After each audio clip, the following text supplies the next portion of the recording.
আপনি কি জানেন মহাবিশ্বের সৃষ্টি সম্পর্কে কোরআন ১৪০০ বছর আগে যা বলেছিল আধুনিক বিজ্ঞান আজ সেই সত্যই প্রমাণ করছে?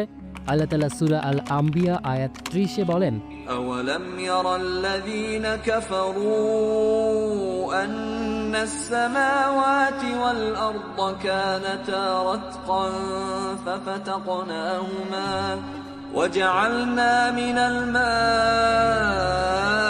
كل شيء حي أفلا يؤمنون অর্থাৎ অবিশ্বাসীরা কি দেখে না যে আকাশমণ্ডলী ও পৃথিবী একত্রিত ছিল, আমি সেগুলিকে পৃথক করেছি?